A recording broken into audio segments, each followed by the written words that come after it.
Olá, povo de Deus, quinta-feira, 30 de maio de 2024, Corpus Christi, oitava semana do tempo comum. A nossa reflexão de hoje é a partir de Êxodo 24, de 3 a 8, Hebreus 9, de 11 a 15, Marcos 14, de 12 a 16, 22 a 26. Naqueles dias Moisés veio e transmitiu ao povo todas as palavras do Senhor e todos os decretos. O povo respondeu em coro: faremos tudo o que o Senhor nos diz.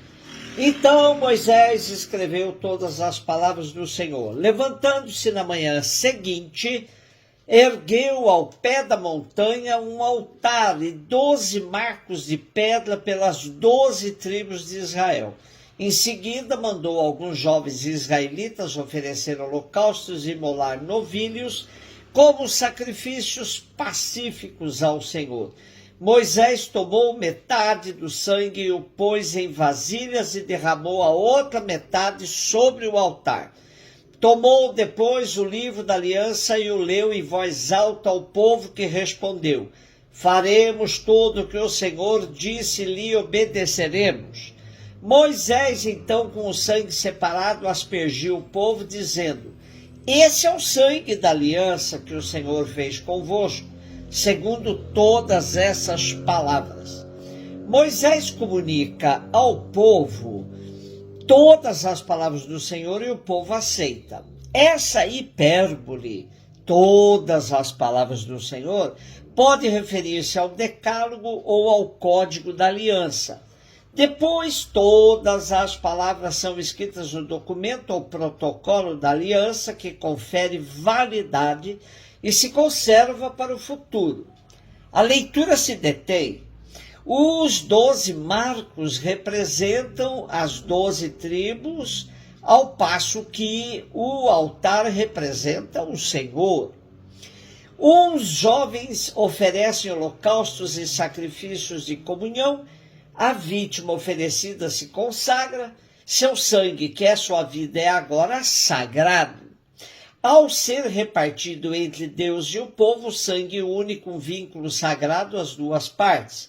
É o sinal ou sacramento da aliança antes da aspersão do povo.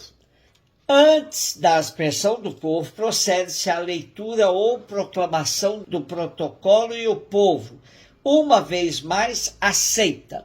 O refrão da aceitação do povo é transparente: faremos tudo o que o Senhor nos diz. Essa aliança realizada entre Deus e o povo é selada com sangue. No Segundo Testamento, a nova aliança será selada com o sangue do Cordeiro imolado, Jesus Cristo. Hebreus 9, de 11 a 15, irmãos, Cristo veio como sumo sacerdote dos bens futuros, através de uma tenda maior e mais perfeita, que não é obra de mãos humanas, isto é, que não faz parte desta criação, e não com o sangue de bodes e bezerros, mas com o seu próprio sangue. Ele entrou no santuário uma vez por todas, obtendo uma redenção eterna. De fato, se o sangue de bodes e touros e a cinza de novilhas espalhada sobre os seres impuros os santifica e realiza a pureza ritual dos corpos, quanto mais o sangue de Cristo purificará a nossa consciência das obras mortas para servirmos ao Deus vivo, pois, em virtude do Espírito eterno, Cristo se ofereceu a si mesmo a Deus como vítima sem mancha. Por isso, ele é mediador de uma nova aliança. Pela sua morte, ele reparou as transgressões cometidas no decorrer da primeira aliança. E assim, aqueles que são chamados recebem a promessa da herança eterna. Temos de maneira explícita uma descrição da nova aliança. Agora já não é mais sangue de bodes e touros, mas sim o sangue de nosso Senhor Jesus Cristo. Renovando a aliança, temos a purificação de nossas consciências e nos tornamos aptos para servir ao Senhor Deus vivo. Por tudo isso, podemos afirmar que Cristo é o mediador da nova e definitiva aliança. Marcos 14, de 12 a 16, 22 a 26. No primeiro dia dos ázimos, quando se imolava o cordeiro pascal, os discípulos disseram a Jesus: onde queres que façamos os preparativos para comeres a Páscoa? Jesus enviou então 2 dos seus discípulos e lhes disse: ide à cidade.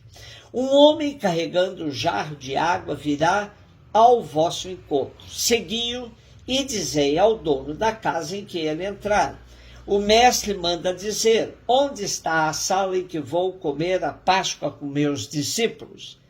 Então ele vos mostrará no andar de cima uma grande sala arrumada com almofadas. Aí fareis os preparativos para nós.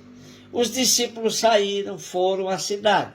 Encontraram tudo como Jesus havia dito e prepararam a Páscoa. Enquanto comiam, Jesus tomou o pão e, tendo pronunciado a bênção, partiu e entregou-lhes, dizendo: tomai, isto é meu corpo. E em seguida tomou o cálice, deu graças, entregou-lhes, e todos beberam dele. E Jesus lhes disse: isto é meu sangue, o sangue da aliança, que é derramado em favor de muitos. Em verdade vos digo, não bebereis mais do fruto da videira até o dia em que beberei o vinho novo no reino de Deus. Depois de terem cantado o hino, foram para o Monte das Oliveiras. Marcos descreve de maneira bem sóbria a instituição da Eucaristia e faz coincidir com a festa da Páscoa judaica.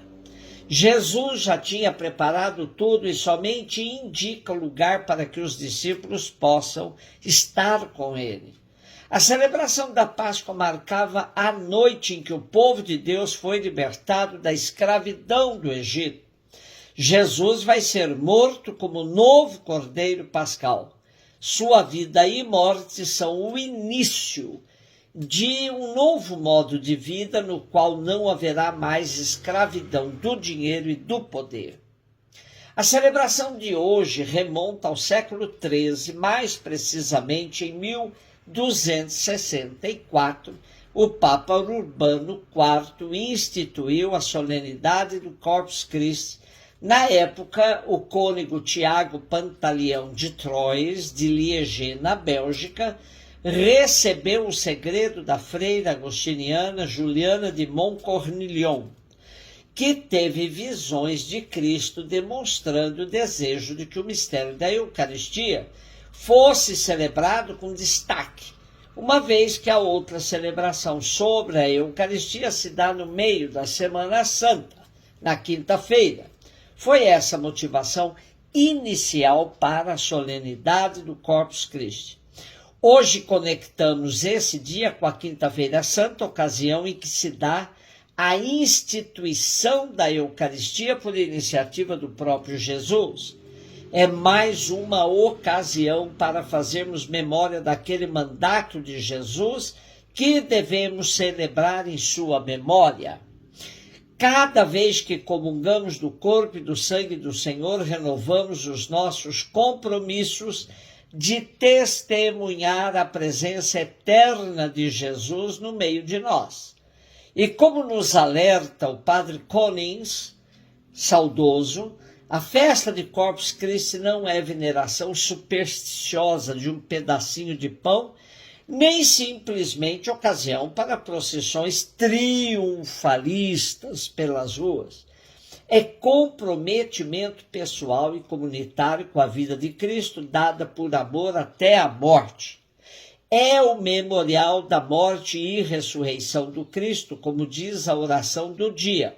Mas não é um mausoléu, é memorial vivo, no qual assimilamos em nós o Senhor mediante a refeição da comunhão cristã. Faz bem essa alerta, pois podemos até nos esquecer que é festa do corpo e não da alma. E de largo conhecimento da Igreja sempre teve dificuldades de lidar com o corpo, pois sempre demonizou o corpo. Podemos nos lembrar das antigas missões que plantavam o madeiro com a frase: salva tua alma. Então, podemos dizer, finalmente, uma festa do corpo, o corpo de Cristo. Um beijo no seu coração.